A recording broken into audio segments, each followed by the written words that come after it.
So we'll start our review of physical development during early childhood. But before we do, let's just do a quick study hint for any class. Teachers can only put so much things on a PowerPoint. They're designed to guide you. You need to take additional notes. I've never, as a student, taken a class in which the teacher put, in those days, on the board all you needed. You had to take additional notes. Same thing with PowerPoints. So I'm always amazed at class when students only take down what's on the PowerPoint. The teacher will be talking for minutes and minutes teaching, and students don't take notes. So don't be one of those students. If you are, switch to the other side.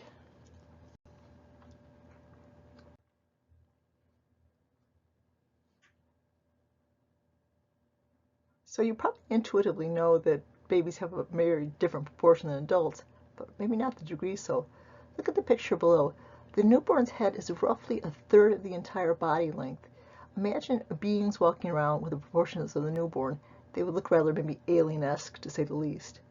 So with each passing year, the child takes on a more and more adult shape, which means the head proportion is becoming less and less. During early childhood, overall, the child will gain 3 inches every year and 4 to 5 pounds. So imagine, since this is 2 to 6, imagine in 4 years that you would be a foot taller than you are now. So it's amazing growth. At the end of the stage at age 6, the child will be about 46 pounds and about 46 inches. Very convenient for memory. And minimal difference between boys and girls. So we can't say that, the boys will be more. Not at this age. And the vast majority of them will be, of course, right-handed at about 90%. The rest, lefties or ambidextrous people.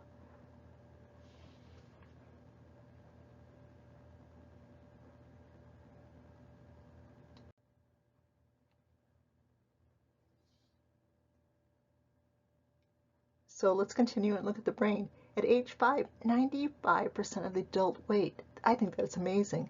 6, 95, and if you want to guess what 7 would be, 100, yes, you'd be right. So again, the head and brain much more developed, reflecting the top-down pattern. Take a moment. Do you remember the fancy name for the top-down pattern? Hopefully you're thinking cephalocaudal, head to tail.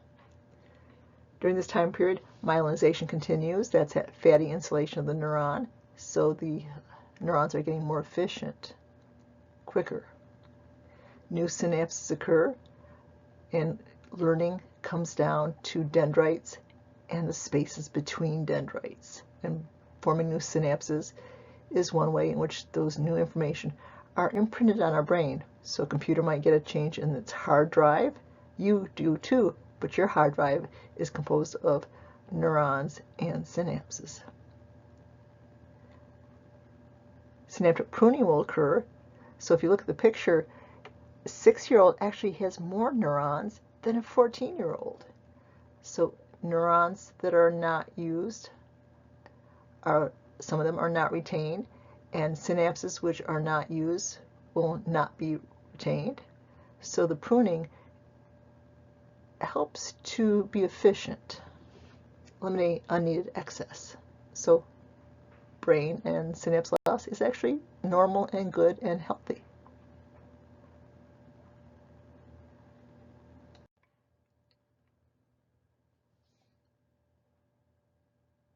So let's consider other brain changes.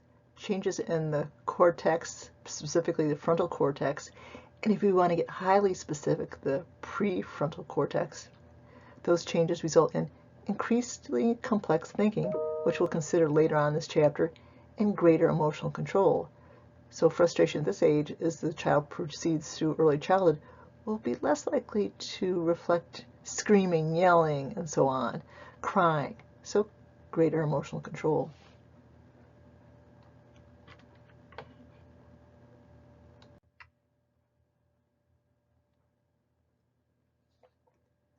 The corpus callosum undergoes a growth spurt, becoming much more efficient. Do you remember from intro psych? It's those bands of fibers, technically those bands of axons, the neuron's axons, that connect each side of the each side of the brain. So the brain's communication between the left and right side is becoming increasingly more efficient. The right hemisphere develops, and you might remember the right hemisphere is for spatial things. Distance, geometry, shape, and in no small part, we'll see improved writing and drawing skills reflecting this improvement. The left hemisphere that you might remember from intro psych is specialized for language, both productive and receptive, speaking and understanding. So you'll see a great enhancement of the child's verbal ability also during this age, reflecting by the underpinning of brain changes.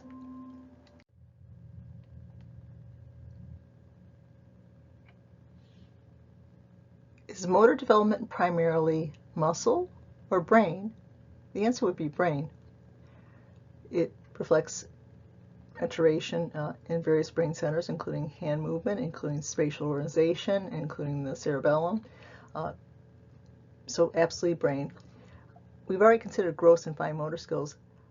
So consider the following examples and please identify them.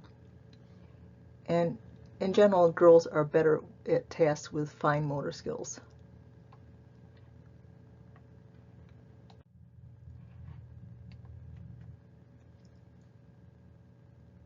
So walking, definitely a gross motor skill. Dressing, think of the manipulation of the zippers, the buttons, and so on. Tying the shoelaces would be primarily fine motor skills. Jumping, of course, gross. Eating, if you break your hand, try to work with your other hand. See how difficult it is. Or writing, for example, with the other hand. So definitely both fine motor skills. Pencil use, definitely fine motor skill. Probably very easy, and that's fine.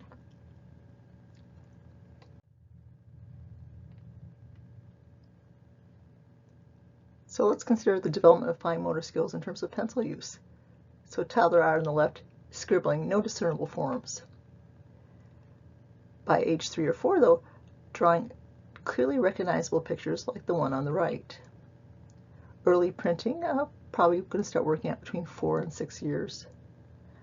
I should mention that many of your elders are surprised that many schools are no longer teaching cursive writing, and that's problematic, especially if you're going to be a historian, in which you're going to have to read original sources. But just letters from people, it's just a skill that hopefully will not die out. But maybe I'm just reflecting my age.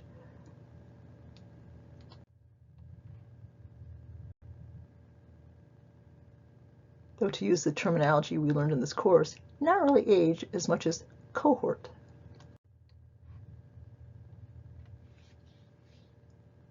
Before COVID, relatively few parents would have declined immunization against basic childhood diseases. In part, they're required for school attendance and lack of immunizations unless it's excused by medical or religious exemptions, which would vary from state to state. The child would not be given access to public education, so might have to be homeschooled, for example. Due to immunizations being standard in our country, sometimes they call it herd vaccination, but anyway, has led to a dramatic decrease in child diseases. You probably remember the picture I showed you of all the children that were afflicted by polio. And I actually did meet one when I was a child, and my mother was very unhappy with her parent for not choosing to immunize and leaving a child that was permanently in crutches. Why don't parents immunize? Quite a few misconceptions. Oh, the picture there is a very famous anti-vaxxer, Charlie Sheen. When he divorced and his wife took his children for immunization, in protest he paid the doctor in pennies.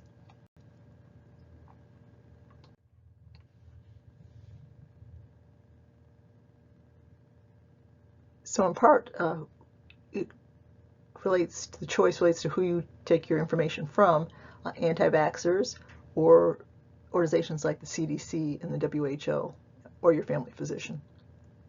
Parents think it's unnecessary because those diseases have been eradicated. Well, they are starting to come back. Causes autism is one of the most common fears. There were 2 positive studies which were both retracted by the journal. Modern studies suggest possibly a higher rate of autism related to sometimes severe brain injury which can occur during some of these diseases. The 2 studies were both performed by Wakefield. The first one in 1998, based on a whopping 12 children developed autism within 1 month of having their MMR shot. And you say, aha, proof. No.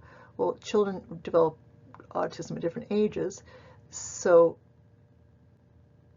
one should compare the children that are immunized to the children that are not immunized but are like in every other way.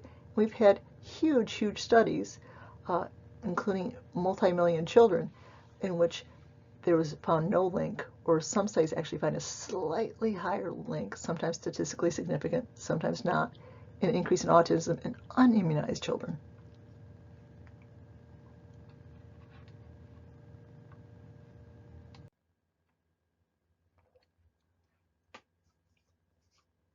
I thought I'd add a little bit more information onto the Wakefield study. The original Wakefield study with the 12 children had no control group. Other researchers, British, at the same time period, looked at over 50,000.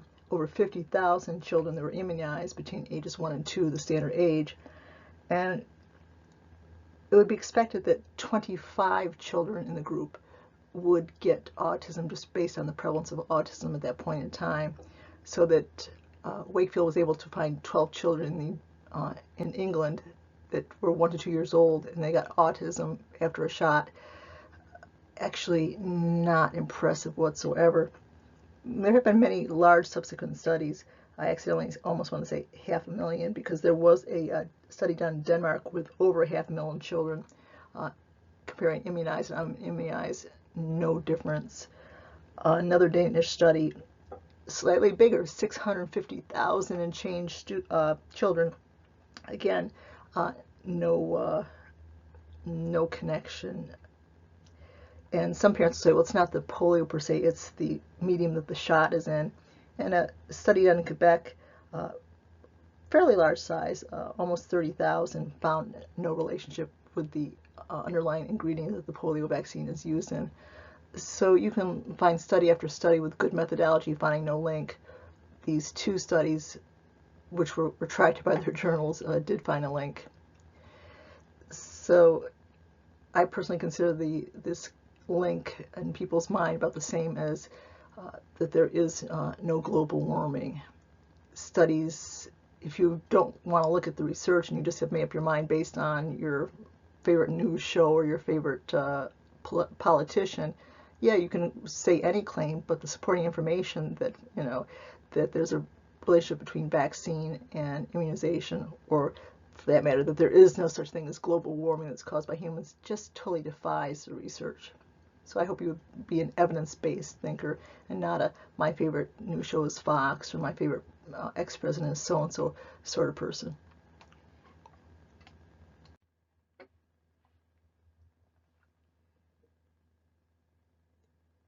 If before this section of the course you thought that there was a strong body of evidence by science to suggest that autism was being caused by childhood vaccinations, and you're still kind of a little bit on the fence, here's just another bit of information.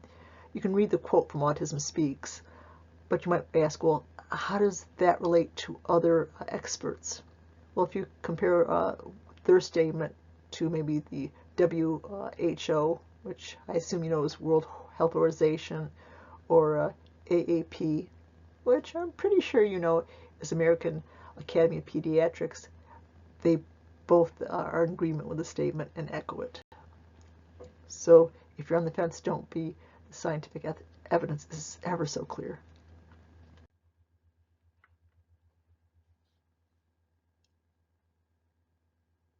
Previously, I mentioned 2 studies done by Norway that both found no relationship between childhood immunizations and autism, but perhaps more impressive evidence is a meta-analysis. I don't know if you know what a meta-analysis is, but it takes multiple studies and combines all the data. So if you really don't care about reading the methodology of individual studies and you just want the big picture, as a student, I always loved the meta-analysis. In this particular one, it involved 1,250,000 children, and it's actually more than that. I just rounded down for a nice, neat number. So anyway, 1,250,000 children. Again, no association between vaccines and the children being on the spectrum later on.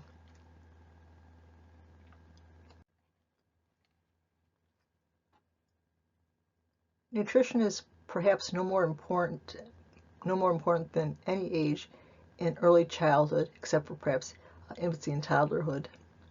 Poor quality diets have been associated with a decrease in height, as well as increase of cognitive and behavioral issues once the child gets to uh, pre-K or K or the older elementary schools years. But the problem is many American children are living food insecure, and many live in what's called a food desert. Now, the concept of food desert will be explained on the next slide. But if you say, hey, I don't have enough food either, remember that as a student at our college, you can visit, while you're enrolled, the food pantry 3 times in a 1-month period. It has to be in different weeks, I will say that. And you'll be given over $200 worth of food product, and also a list of other very local resources if that's not sufficient. So if you need it, definitely use those resources. But let's go to the next slide and consider what a food desert is.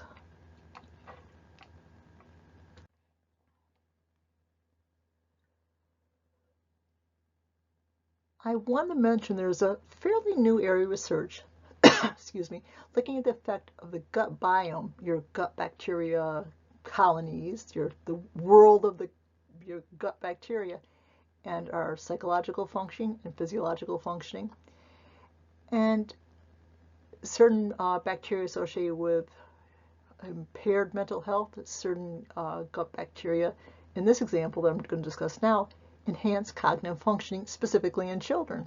How do they measure that? Well, feces samples from children, and they compared the children that were functioning problematically cognitively versus functioning well, and certain bacteria, the 4 mentioned in this slide, are associated with enhanced cognitive functioning. The last one, associated with poor, than average cognitive functioning. So we'll learn more about this, and down the road, will we maybe actively alter our gut biomes according to what condition we have? Quite possibly, but we're not there yet. Do you have to know the name of these bacteria? Absolutely not. I just put them there so in case you were curious. But it's an interesting direction, and you can see that it's correlational research, high functioning with certain bacteria, low functioning with certain bacteria. So you might remember what we said about correlational research in terms of should we go and start popping pills with cultures that are perhaps frozen that would just go into our digestive tract. Well, remember what we said about the correlational study before you jump there.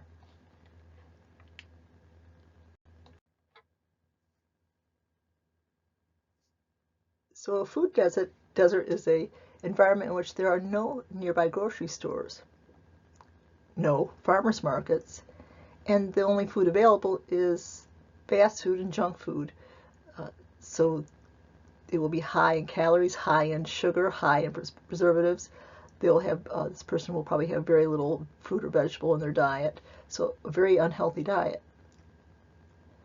And unfortunately, stores are even pulling out of areas due to issues in terms of theft, which is a real big problem nowadays in any supermarket.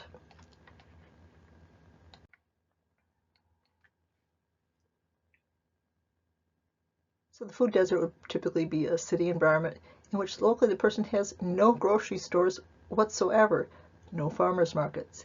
And the food that's available is fast food, which is high in everything bad, sugar, fat, very few fruits or vegetables in the diet whatsoever, highly processed food, highly preservative use food.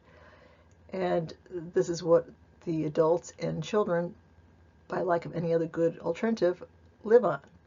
And of course, obesity is also a huge problem in such areas, and obese child has a much higher risk of being an obese adult with a greatly shortened lifespan.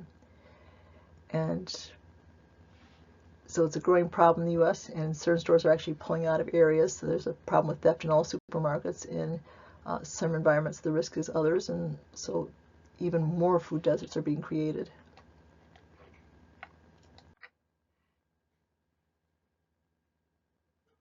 So let's consider food insecurity in America. Now, if you are one of these people facing food insecurity, remember as a student in our college, all you have to have is a college ID. When you're enrolled, you can visit the food pantry 3 times a month. Now, it does have to be over 3 different weeks, but 3 times a month, and you'll walk away with, my understanding, over $200 of food each visit. they also can provide you resources that are also local for additional food. And for our students, there's often baked goods near there that have been given to us by our in-house bakery or by local bakeries. So if you could use it, please do take advantage of it.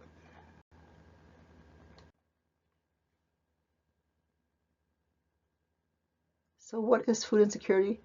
This person would have a consistent lack of access to enough food for what they need to be active, to be healthy, due to lack of money. That's a USDA definition.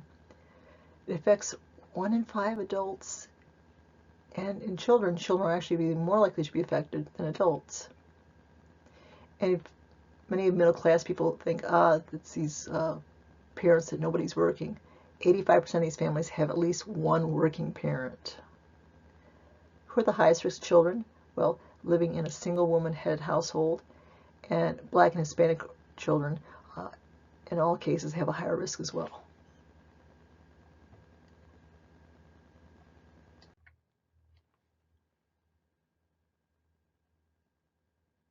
Let's consider the effects of childhood stress, and in particular ACEs. The topic of ACEs is very hot right now in psychology and in TT programs and early childhood programs. Take a moment and see if you know or remember what ACEs, that acronym stands for.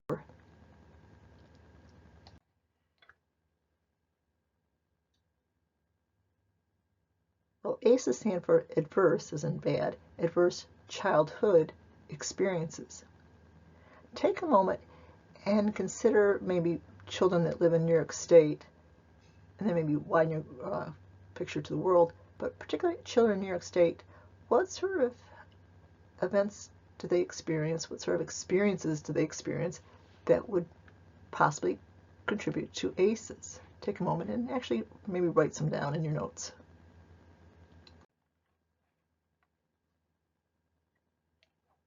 Well, ACEs definitely would include neglect and abuse,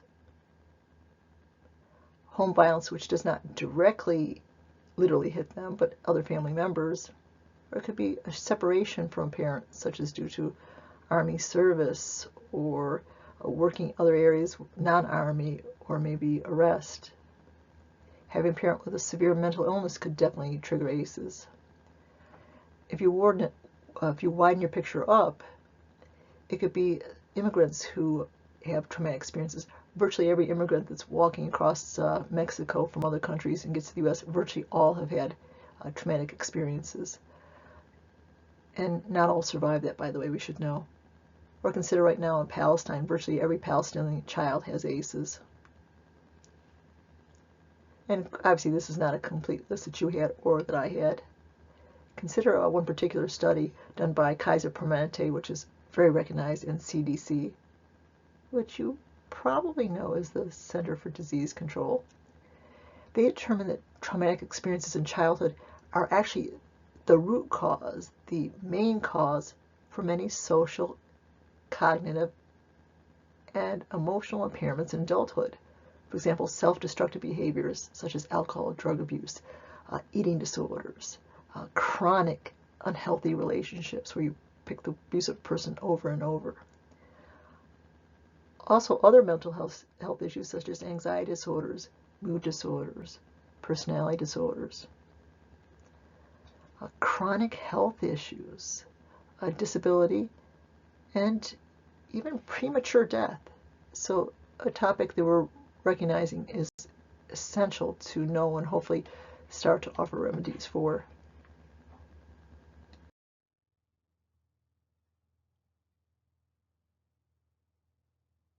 Certainly this is a rather grim slide, but important for psychology students, parents, or aunts, uncles, what have you to know. Only the first two causes of death are ranked by commonality. For the first time ever, firearms is more likely to kill a child than motor vehicle accidents. The other major reasons I've listed I didn't rank because they shuffle back and forth from year to year. Regarding firearms, I don't know if you are a parent now or a future parent, but would you, if you sent your child to another house, ask the parent if there are firearms in the house and if they are kept locked up? Unfortunately, a child may know where the key is hid and show their new friend the gun with disastrous results. So this is something to think about, and some of my parents have told me they won't even let their child play at another parent's house. Another point I want to make on the slide is COVID-19. Right now, the immunization rate in our country is about 11%. And this surprises me since I lost people in COVID, and I assume most people did too, and those people would have desperately wanted to have the shot to prevent it, and yet only 11% of people are immunized right now. The people that are being hospitalized and people going on ventilators are virtually all people who opted out of the vaccine. People are often unconcerned with child COVID because children are less likely to get it, and that is absolutely true. But still, currently COVID right now ranks number 8 in death of people that are children. So definitely discuss it with your pediatrician, and probably he, she, or they will strongly urge you to have the child immunized.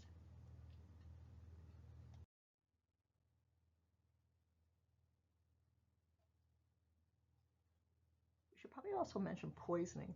Most people think of maybe a young child getting into a cleaning product under the sink, which definitely can happen and definitely should be properly locked. But poisoning right now is most likely to be a child getting into mom or dad's or their cousins or the siblings' vaping equipment, because vaping equipment can be toxic, just as well as other recreational drugs that might be lying around the house. So definitely consider them in terms of the safety of your house, whether you have maybe a younger niece or nephew visiting, or if you let your child go to another house to stay overnight, maybe that of your sibling, and they have say teenage or people in their 20s in their house that might be using such things. So be very mindful to avoid tragedy, hopefully.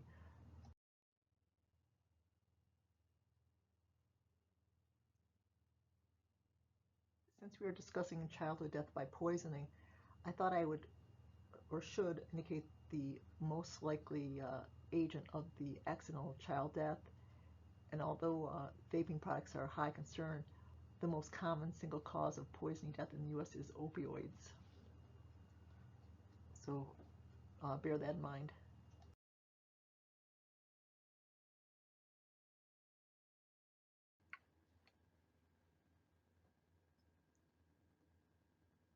So now let's consider cognitive development.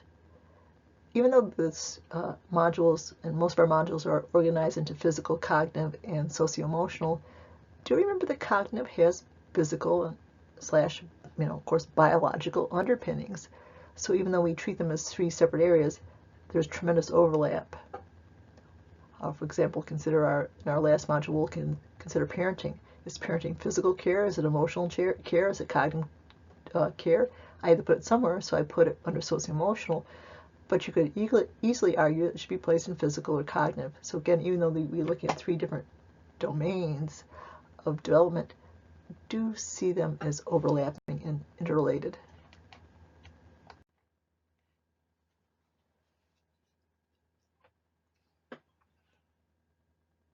So let's consider the concept of executive function and relate it to early childhood. Now, I assume in Intro Psych you did the intelligence chapter and maybe learned about Simon Binet, who did the first intelligence test, and perhaps you looked at some of the theorists' view of intelligence, perhaps, for example, Guilford and his areas of intelligence, or Cattell and his fluid and crystal, or maybe Gardner and his basic 7 or 9, and David Sternberg and his triarchical theory. If we go back to a moment, Cattell and his crystallized and fluid intelligence, crystallized are the facts, the bits of knowledge that you have or a child has, that, gorillas eat bananas, so, they probably get very few. Versus fluid is what we're talking about here, the ability to actually think. And to widen it up, executive function includes our ability to initiate an activity, to plan and organize, whether it's organize your room or your notebook or your life, to set goals. You're in college because apparently you have some. To solve problems, to regulate your emotions, so you don't go to tears or rage when any old thing happens. And to monitor your own behavior, say, oh, I shouldn't really be doing that, right? Or I need to do that more if it's in case of healthy eating. So we're going to see notable increase in executive function during early childhood, especially in terms of self-monitoring, to be able to pay attention purposefully and in general thinking, plus all the other actions that we would consider above our beginning or enhancing.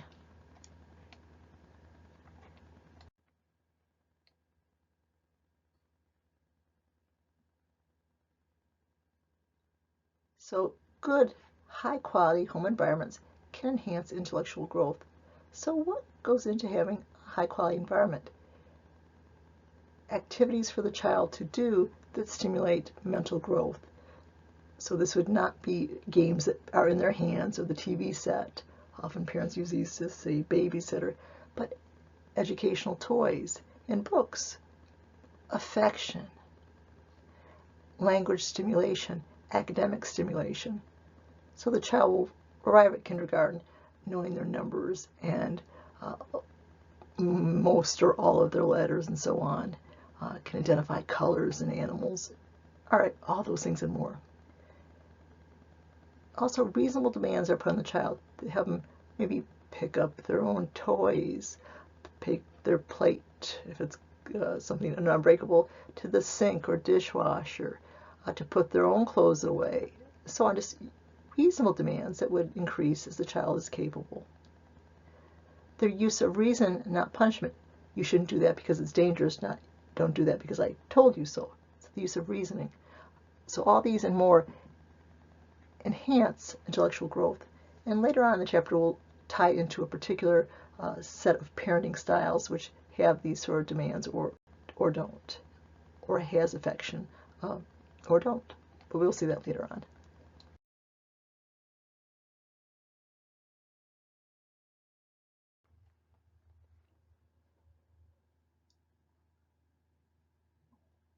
Let's now consider vocabulary development in early childhood. The 2-year-old's vocabulary increases from about 50 words to over 2,000 words at age 6. Just go beyond the numbers and just think about that. That is amazing.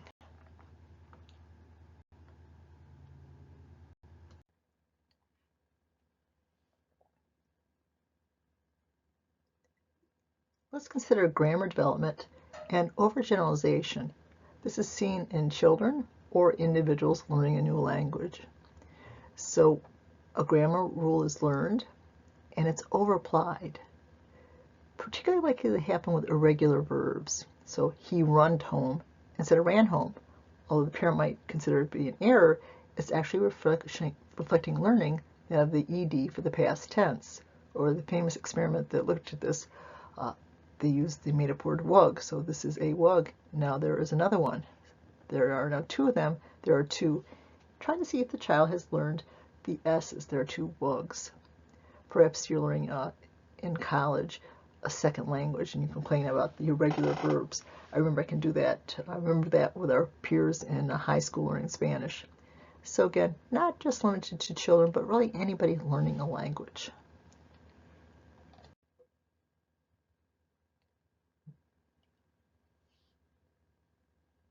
So what can parents do to support language development? Well, have frequent conversations. The more the better. When a child speaks incorrectly, recast it. So, oh, you mean he ran. We say he ran. We don't say he runned. We say he ran. So recast it, rephrase it. Also expansions. Elaborate on the child's speech, increasing its complexity. So yes, it's broke. Yes, the car is broken.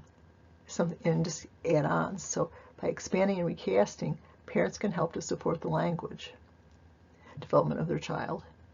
And early enhanced language ability is strongly predictive of success in the later school years, including even finishing high school, going to college. So early support reaps a lot of benefits. We talked about the vocabulary gap in an earlier module, so just bear that in mind.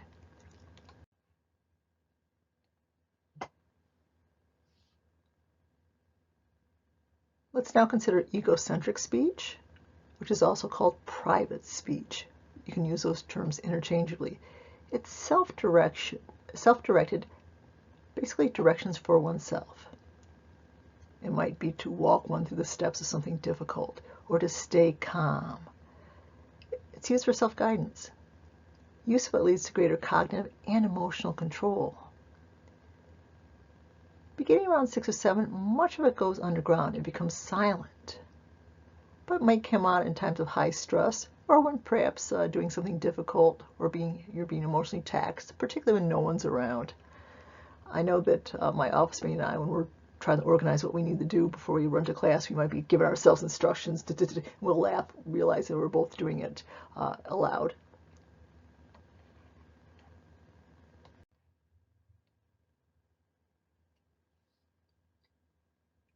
Let's now consider the 3 stages of speech development. Stage 1 is social speech, prior to age 3. So the speech is used to tell others of needs and thoughts. So, for example, if the child exclaims "Teddy," it might mean, "My teddy fell on the floor, please hand me Teddy." Do you remember when we introduced the concept of one word standing for a whole sentence? Was it telegraphic speech, or perhaps was it a hollow phrase? Hopefully you're thinking hollow phrase. So the child is getting what it needs by social words. Now at stage 2, egocentric speech, the private speech that we were just talking about, directed themselves. So maybe counting aloud as they count their tater tots, because counting is still maybe at the early part of the stage, new and difficult. Stage 3, that egocentric speech goes internal, and although the words might be still occurring, they're silently inward. And most people are now thinking in words. Now, I should say that not everybody thinks in words. Often when I discuss language in intro psych, a student may say that they don't think in words. It's more of a pictorial thing. They often have a difficulty explaining is this the way they experience life. Most people on the spectrum also think in words, but there's an increased likelihood that somebody on the autistic spectrum might actually think in a picture sort of way instead of a sound, thought-based way.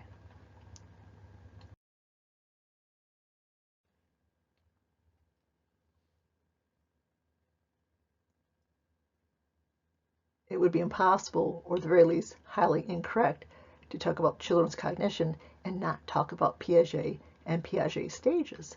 So since you presumably had them in intro psych, and at the very least had them in module 1, see if you can remember what Piaget stages are and what order they're in. Actually do it before you peek, please.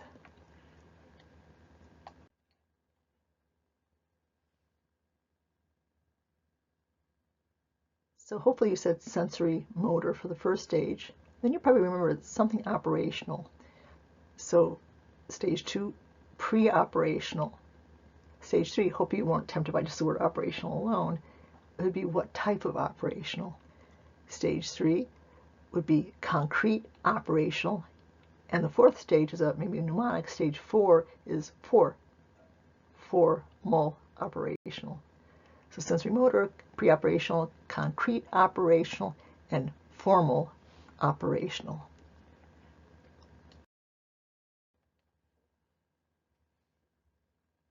So the pre-operational stage is 2 to 6 or 2 to 7, depending on the child. Now we need to introduce, or hopefully from intro psych, review the concept of operation. For Piaget, operation meant logical thinking. So here's a question for you. A child in Piagetian stage 2, in other words, the pre-operational stage, is he, she, or they capable of thinking logically? Don't ride the fence. It's either a yes or no. So think about it and decide yes or no in terms of logical thought.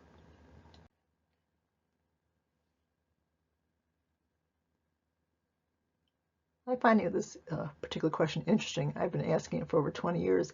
Initially, none of my students would get it wrong, or maybe just 1 or most 2 people in the class. Recent semesters, maybe a quarter, third, maybe even half the class gets it wrong.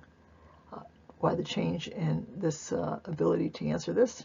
I'm tempted to say greater amount of time spent with the cell phone, less time spent interacting with others and educational materials. But again, correlation doesn't mean causation. So back to the answer, well, what does the word pre mean? Before, right?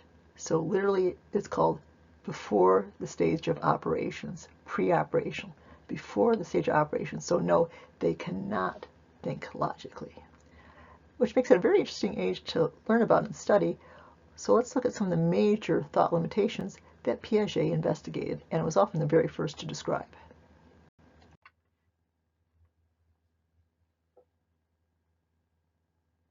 So just as it would be impossible, if not reasonable, to skip Piaget for cognitive development, we similarly have to do Erikson for the socio-emotional development. Now, Erikson, we've covered the previous stage before because it straddles the infancy and toddlerhood age, but it also is for part of our early childhood, since early childhood is age 2, and the autonomy versus shame and doubt also straddles this.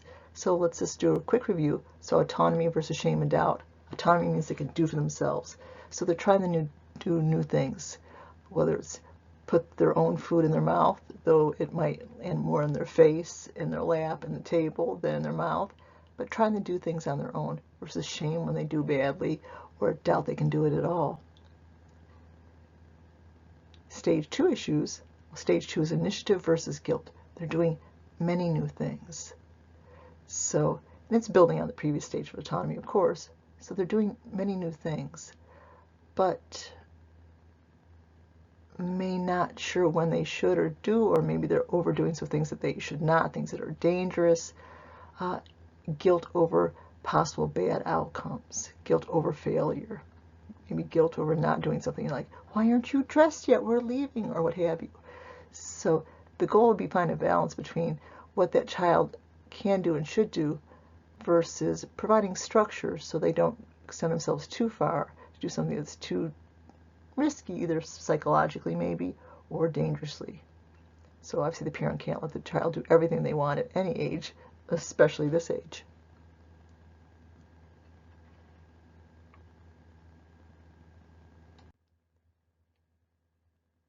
So just to maybe stir up memories from previous modules or even courses. So Erikson was a student of whom? And what was his orientation? Psycho something. And clearly he's a stage theorist. So does that mean he has a continuous or a discontinuous viewpoint of development? So see if you can answer those 3 questions before you go on.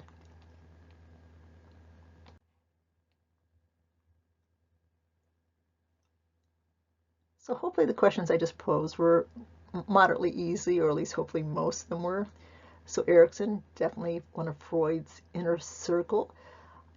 Unlike Freud, who had a psychosexual orientation, Erikson, whose emphasis was, of course, socio-emotional development, given the fact where we're discussing him, he was a psychosocial theorist.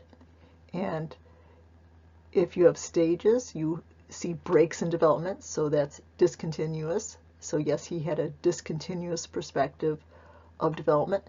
Whereas though Freud emphasized the early stages as being most critical and formative, Erikson, as we'll see as we proceed through adolescence and young adulthood and middle adulthood and late adulthood, we'll see that Erikson has a more lifespan focus.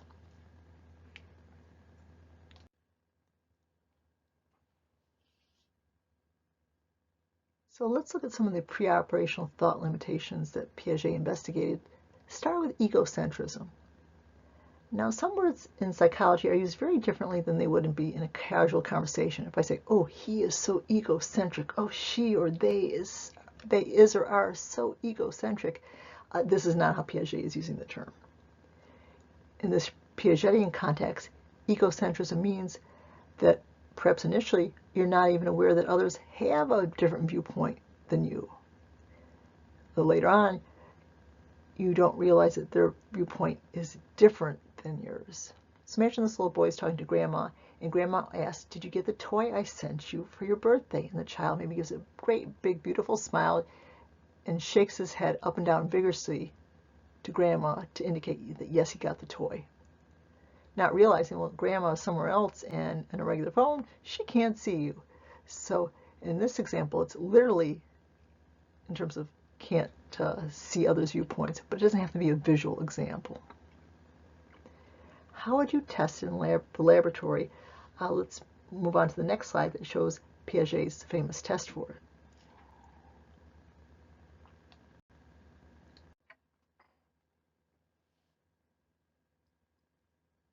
So take a moment to visit the video clip. It takes maybe 45 seconds or a minute total, not a lot of time, and it's interesting. So this famous test of egocentrism is called the three-mountain test. And when you visit the video clip, you'll see how it works.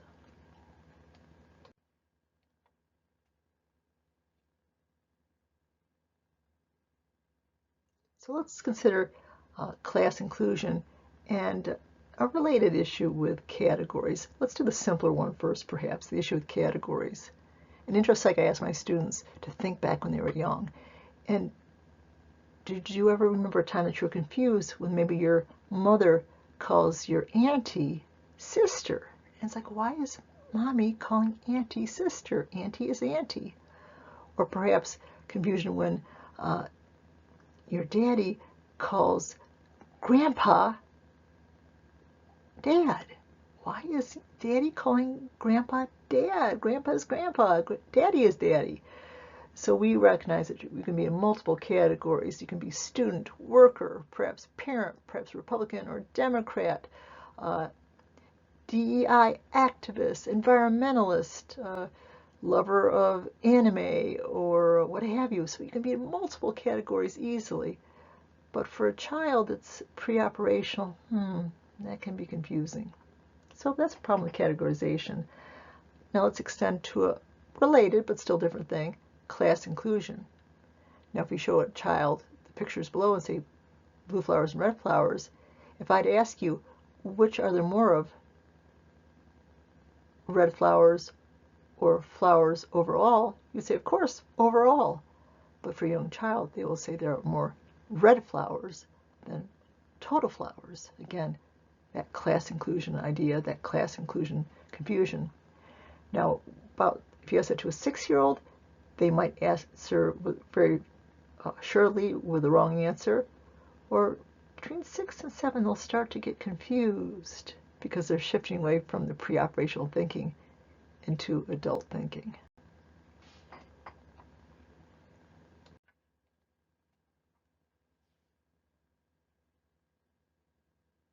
Perhaps the most researched of the child pre-operational cognition issues will be a young child's lack of conservation. We are conservers, and we probably can't even imagine not having it, but we all start with an inability to conserve. It's knowing that little changes don't change the nature, the quantity of an object. So click the experiment below. You may or may not have seen it in intro psych in its entirety, but click it again or for the first time and see the different tasks of conservation and see how a young child fails it. And at a certain point, we won't see this, but at a certain point the child will become confused in terms of which is more or less, and then after they've left the pre-operational child a stage, gone into concrete operational, they'll give the answer that you or I would.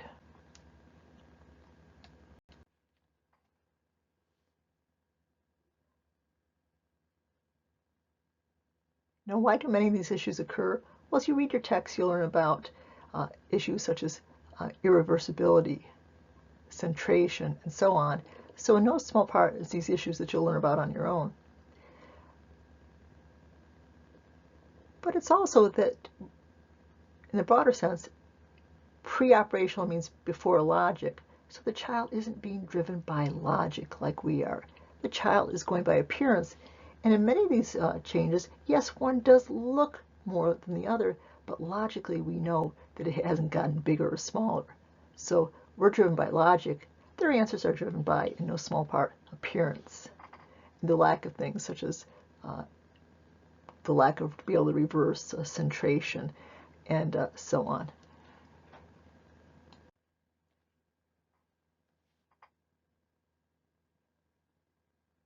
So animism is giving objects human qualities. So the lost toy is maybe afraid or sad. Now adults do this too, but we really don't mean it. We might say, ah, she's a fast ship, but probably we really don't think the ship has an actual female gender. I would throw in there that different cultures use different genders when they're assigned to words. So for example, in German, the bridge is male. In another language, the bridge is female. So different cultures decide which words are masculine and feminine, and it will actually affect how people think about the particular items. So if you ask a German to describe a bridge, they'll give you things describing its functionality, its strength. In languages such as some of the Hispanic related tongues, the Romantic languages, it'd be a female, so it'd be emphasizing the beauty, for example, the lines and the artistry of the bridge, not its functionality and strength. So language will influence how we conceptualize the world, but back to this example, it's giving animals, not animals necessarily, but it's giving objects human qualities.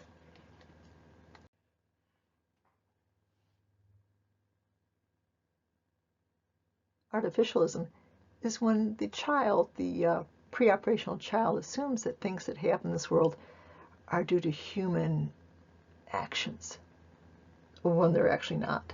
So you might say, global warming is due to humans. Well, this is not artificialism. That's actually due to humans. But for example, I can remember my parents telling me that thunder was bowling in the sky. Okay, artificialism. Or leaves are turning color because someone forgot to water the trees and the leaves are dying.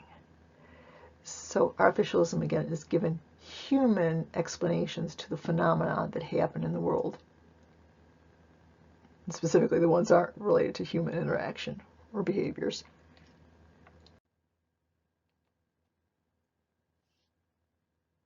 Let's consider two forms of reasoning which are slightly related. I think you'll find that to be the case when you're learning them, but still different. Okay, transductive. First example, a bird trips, your neighbor falls down. Clearly, the bird's chirping caused your neighbor to fall down. So the child is assuming that if two things happen at the same time, one must cause the other. Obviously not necessarily the case. So hopefully you remember from correlation doesn't mean necessarily causation. Or a different example, shown below, if I put my bathing suit on in the winter, will it become instantly summer? Oh, that it were the case. But in any case, that you can cause things to happen which are not related to the possible world. So your behavior can cause profound changes in the world that humans can't produce.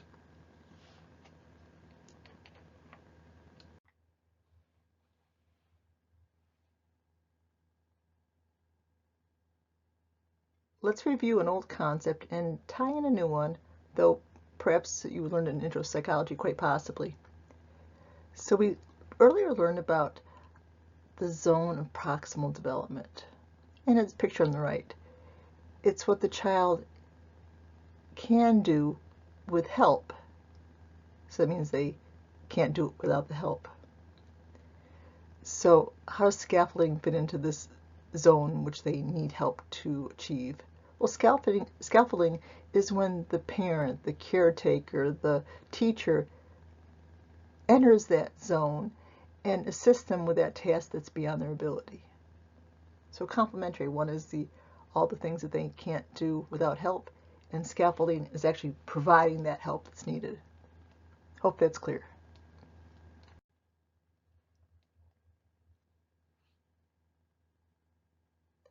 I think it's likely that you've heard of Head Start, but might not have specific knowledge, so let's address that. It's a program started by the U.S. DHHS. Oh, that's a lot of letters. See if you can guess any of them. I'll give you a moment. Well, I assume you got as far as U.S.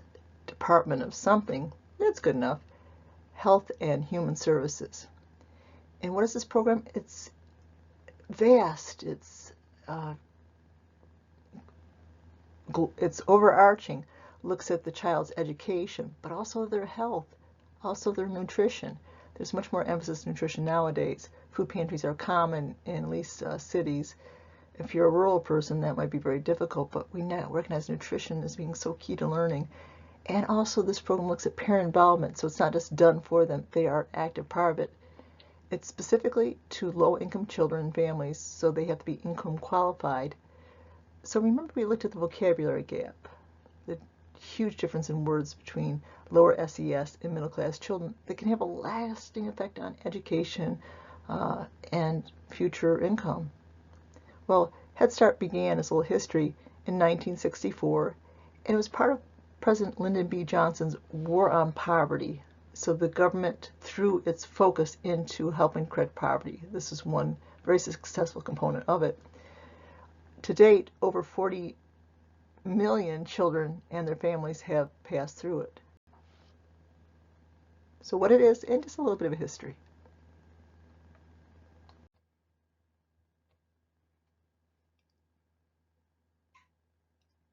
So a lot of money has been spent on Head Start, and certain critics say, well, the effects are short-lived. The boosts in reading and math and so on may not be there the next year or the year after. Fair enough, but let's look at the big picture. Children that go through Head Start are more likely to graduate high school. That has a profound effect on their life. They're more likely to go to college, also a profound effect on their life, and most likely their children as well, if they do have children. So in the big picture, it is well worth every dime spent on it. We know that the critics, you can always have critics of anything, but the critics of Head Start criticize it for finding certain things it doesn't alter. But the overall picture is that child more likely to graduate high school? Yes. Are they more likely to go to college? Yes. And that means higher income from them and their families and all the other things that go with it, including obviously health for life. So in terms of political parties, when you vote, consider what's important to you and where your party lies.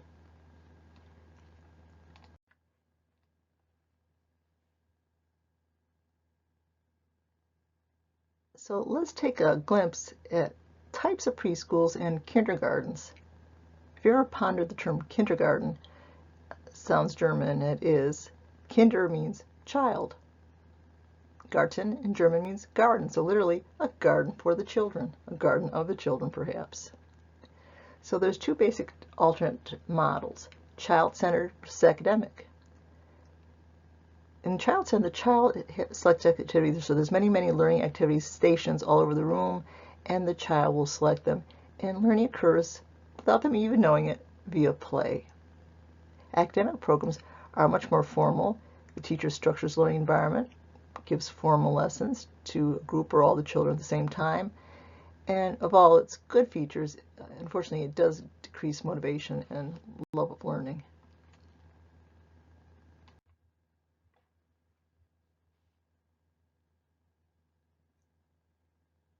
Pre-Ks and kindergartens that are substandard not only affect the child during that time that they're there, but can have lasting effects that will carry through them through their educational process and even later in life. So children with poor quality pre-K, they're going to have lower cognitive scores on standardized tests. They're going to have less social skills, and that's often tied to having a greater rate of behavioral problems.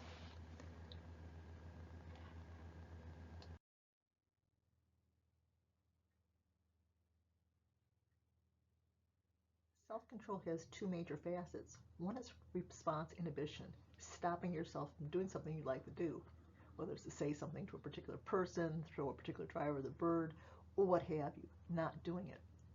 The other one is to delay your gratification. In other words, wait long term for something. In class, I often ask my students, why are you here today? You're probably going to get nothing from being here today other than maybe a few participation points, but it's the higher grade which might lead to the diploma, which might lead to the acceptance at a major university, which might lead to a desirable job and a desirable whatever. So the ability to wait. A famous test on delay of gratification is well known in psychology, called the marshmallow test, created by Walter Mischel. The child Well, I'll let you click the link, but it's been associated with various major positive outcomes. You'll learn that it's been associated with uh, more likely to go to college and also higher income in life. Again, click the link because I'm leaving all the details of how it's done, which is important and could possibly show up on a future test. We'll have to see.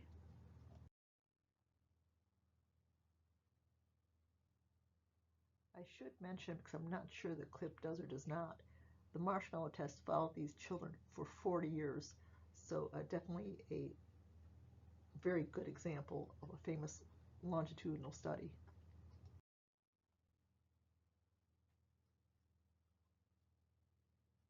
Let's consider the development of self-concept in early childhood. A necessary precursor is self-recognition. Click the link. I think you'll find it very interesting.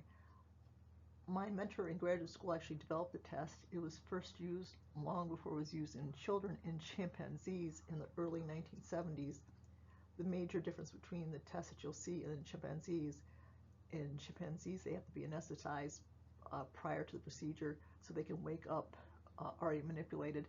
Too dangerous to do this while they're awake. Unlike with a child, you just surreptitiously do what they do. So watch the link. I think you'll find it very interesting.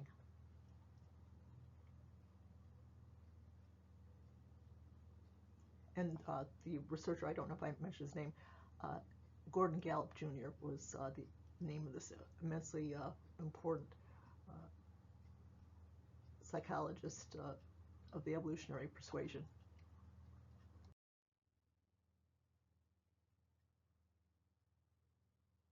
So our self-concept is the idea of who we are, and from it springs all sorts of things in terms of what we think we're capable of. But initially, it's fairly rudimentary and develops when we develop. So if you talk to a child that's early in early childhood, their self-concept might be, I own a truck. And if you probe them, my grandmother gave me the truck. And that might be about it for the self-concept. Maybe they would add on, I'm a boy or a girl, perhaps.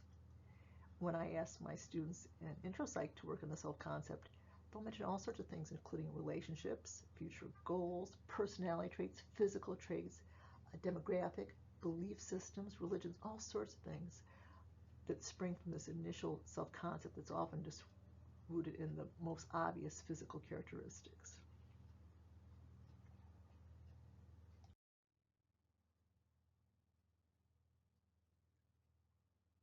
I don't know if you can cover self-concept without mentioning Cooley in his very, very famous concept of the looking glass self. It refers to the fact that we decide who we are by incorporating the way other people perceive us. So their judgments, for better or for worse, become often part of our self-concept. Hence, they're providing a looking glass that we can look at ourselves with.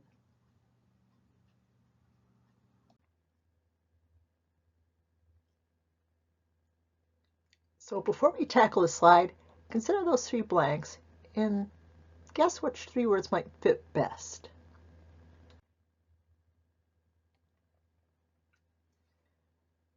So hopefully one of the words was think or cognition. Hopefully another word you were thinking about was either feelings or emotions. And hopefully the other word that you're tempted by would be behaviors or maybe actions. So think, act, and feel perhaps. So if I ask you, what's on your mind? I'm asking you about what are you thinking about? And of course, it could also be related to how you're feeling about something, and that can certainly influence your behaviors. So fairly young, the children will realize that the mind can contain falsehoods, things that are actually untrue. So let's consider this clever little research.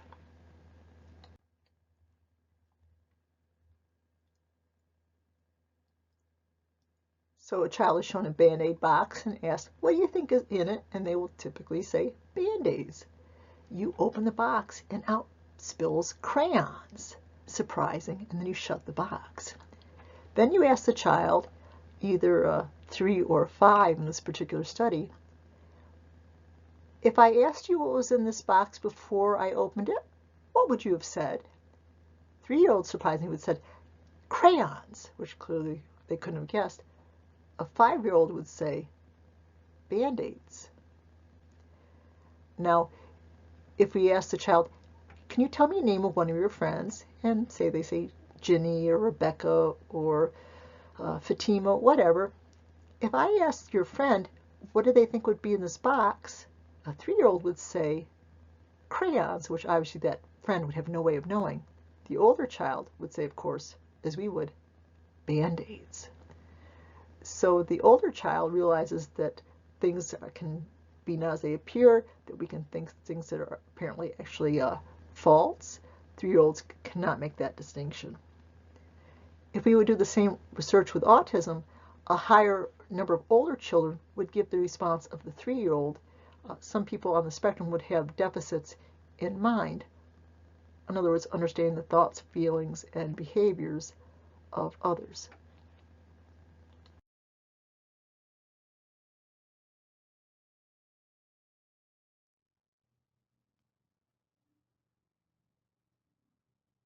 So we noted in a few slides earlier, self-concept starts simple, begins emerging at 3. This is new information, still very simple at 5.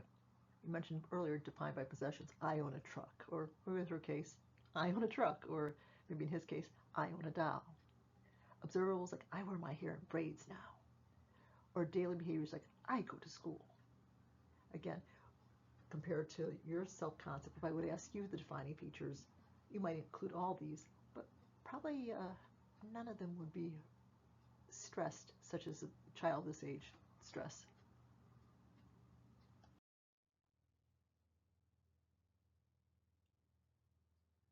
The emotions related to self-consciousness appear in early childhood: shame, embarrassment, guilt, pride.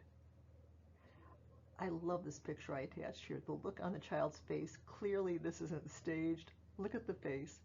Anyway, this will be our segue slide to socio-emotional development.